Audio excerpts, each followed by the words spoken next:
ফের তৃণমূল নেতার বিরুদ্ধে দাদাগিরির অভিযোগ। ময়নাগুড়িতে ভয় দেখিয়ে তোলাবাজির অভিযোগ তৃণমূলের বিরুদ্ধে।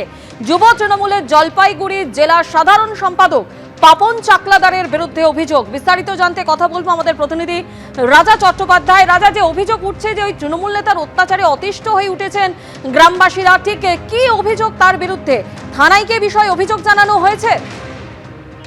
দেখো, থানায় একাধিকবার অভিযোগ করা হয়েছে। ললিত সরকার যে ব্যবসায়ী রয়েছে তার যেটা অভিযোগ যে এই গন্ডগোলের সূত্রপাত হচ্ছে 2021 সালে এই তৃণমূল নেতা এই পাপন চাকলাদার বিভিন্ন সময় তার ভাই তার প্রাকৃতিক হুমকি দিত এবং টাকা চাওয়ার অভিযোগ উঠেছিল। প্রায় 26 লক্ষ টাকা নেওয়ার অভিযোগ উঠেছে পাপন চাকলাদারের বিরুদ্ধে। একাধিকবার তিনি থানায় অভিযোগ করেছেন, কোনো সুরা হয়নি। পাল্টা তোমাকে বলি যে 2021 সালে যখন গন্ডগোল সূত্রপাত হয় তারপর কিন্তু পাল্টা এই পাপন চাকলাদার কিন্তু এই ললিত সরকারের বিরুদ্ধে মিথ্যে মামলা করে বলে অভিযোগ এবং তার জন্য তাকে জেলও খাটতে হয়। তারপর তিনি যখন বাড়ি ফিরে আসেন সেখানে থাকতে পারেন না, প্রায় 4 বছর সে বাড়ি ছাড়া ছিল। এবং গত 26 ডিসেম্বরের 26 তারিখ ফের যখন তিনি বাড়িতে আসেন, হাইকোর্টের অর্ডারে তিনি বাড়িতে আসেন এবং প্রশাসনকে বলা হয় হাইকোর্টের নির্দেশে এই যেন বাড়ি করে সেখানে সুস্থভাবে থাকতে পারে। তিনি যখন বাড়িতে ফিরে আসেন তারপর থেকে ফের হামলার শিকার হয়। গত 26 তারিখ কিন্তু তার বাড়ি থেকে ভাঙচুর করা হয়, অগ্নিসংযোগ করা হয়। তারপর তিনি গতকাল বিকেলে কিন্তু পুলিশ সুপারের দ্বারস্থ হন। পুরো বিষয়টি পুলিশ সুপারকে জানান এবং পুলিশ সুপার বলেছেন, তার আশ্বাস দিয়েছেন দ্রুত এর ব্যবস্থা করা হবে। পাশাপাশি পাপন চাকলাদার কিন্তু এটা রাজনৈতিক অভিসন্ধি বলে অভিযোগ করেছেন। তিনি কিন্তু টোটাল অভিযোগ তিনি কিন্তু ভিত্তিহীন বলে অভিযোগ করেছেন। গতকাল যখন পুলিশ সুপারের দ্বারস্থ হয় তারপরেই কিন্তু পাপন চাকলাদার সাথে আমরা কথা বলেছিলাম। তিনি কিন্তু পরিষ্কার জানান যে এটা রাজনৈতিক শিকার হয়েছেন তিনি, যেহেতু এই ললিত সরকার তিনি বিজেপির সঙ্গে সংযোগ রয়েছে, তার জন্যই তাকে মিথ্যে বদনাম দিয়েই কিন্তু এই অভিযোগ করেছেন বলে পাপন চাকলাদারের অভিযোগ। ধন্যবাদ রাজা।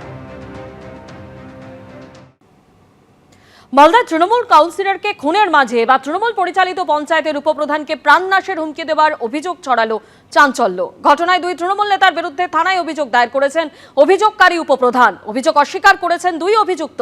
এদিকে অভিযোগকারী তৃণমূল নেতার বিরুদ্ধেই দুর্নীতির অভিযোগ তুলেছেন নানুরের তৃণমূল বিধায়ক। অভিযোগ অস্বীকার করেছেন তৃণমূল নেতা মামুন শেখ। আমাকে পঞ্চায়েত যেতে বাধা দেওয়া হচ্ছে, প্রাণে মেরে ফেলার হুমকি দেওয়া হচ্ছে। বোলপুর শ্রীনিকেতন পঞ্চায়েত সমিতির যিনি বর্তমান সভাপতি আছেন কাজী মোহাম্মদ হানিফ, এদের নেতৃত্বে বেশ কিছু লোকজন করছে। মালদায় দিনে দুপুরে গুলিতে ঝাঁঝরা হয়ে গেছেন তৃণমূলের জেলা সহ সভাপতি। মুর্শিদাবাদে তৃণমূলের পঞ্চায়েত সদস্যকে গুলি এবং সাদা থান পাঠিয়ে খুনের হুমকি দেওয়া হয়েছে। এর মধ্যেই খুনের হুমকি পেলেন তৃণমূলের আরেক পঞ্চায়েতের উপপ্রধান, বীরভূমের কঙ্কালীতলা পঞ্চায়েতের উপপ্রধান মামুন শেখ।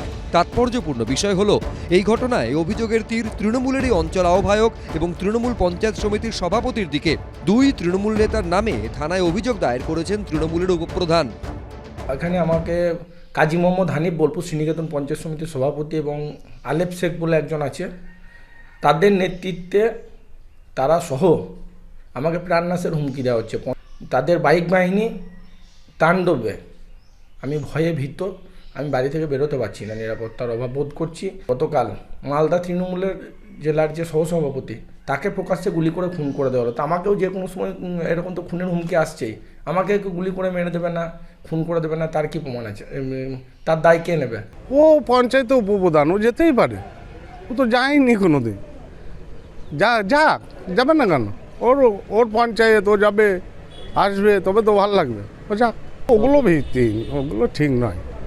প্রতিক্রিয়ার জন্য ফোন করা হলেও মন্তব্য করতে চাননি অভিযুক্ত পঞ্চায়েত সমিতির সভাপতি। উদ্দেশ্য একটাই, ক্ষমতা কার দখলে থাকবে, কার মানে কীভাবে রোজগার করা যায়। তো আগে তো শুনেছি যে কেষ্ট মণ্ডলের ঘনিষ্ঠদের হাতে ছিল ক্ষমতা, এখন কাজলের অধীনে। তো এই যে টানাপোনা চলছে আর কি। স্থানীয় সূত্রে দাবি 2 অভিযুক্ত তৃণমূল নেতা এলাকায় পরিচিত কাজল শেখের ঘনিষ্ঠ হিসেবে। অভিযোগকারী তৃণমূল নেতা মামুন শেখ একসময় অনুব্রত ঘনিষ্ঠ হিসেবে পরিচিত ছিলেন।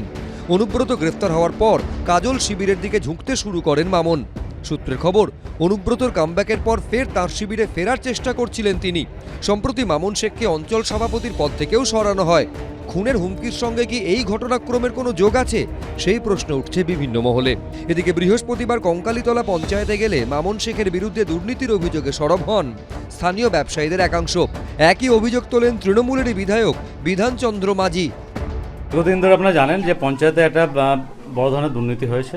ত্রাণের সামগ্রী বিক্রি করা হয়নি, তারপর মানুষ থেকে কৃষি যে সামগ্রীগুলো আসতো সেগুলো বিক্রি করা হয়নি। যেখানে যে কঙ্কালীতলা অঞ্চলে যে 121টার মতো দোকান আছে, সেই দোকানদারদের কাছ থেকে রসিদ না দিয়ে অনেক টাকা তোলা হয়েছে দোকানগুলো দেওয়ার নাম করে। আসলে তখন উপপ্রধানই পঞ্চায়েতে চালাতেন, খাতা কলমে উপপ্রধান থাকলে উনি ক্ষমতা জোরে বা প্রভাব দেখিয়ে উনি পঞ্চায়েতে চালাতেন। এই দোষীদের অবিলম্বে ব্যবস্থা করুক। কালকে দেখলেন বিধায়কের উপস্থিতিতে, যাদের বিরুদ্ধে আমি অভিযোগ করছি, বিধায়ক তাদেরকে সঙ্গে নিয়ে ঘুরে বেড়াচ্ছে, তাদেরকে নিয়ে বসে আছে লোকজন জমায়েত করে। সব মিলিয়ে তৃণমূলের অন্তর্দ্বন্দ্বে তপ্ত বীরভূমের রাজনীতি। ভাস্কর মুখোপাধ্যায়, এবিপি আনন্দ, বীরভূম।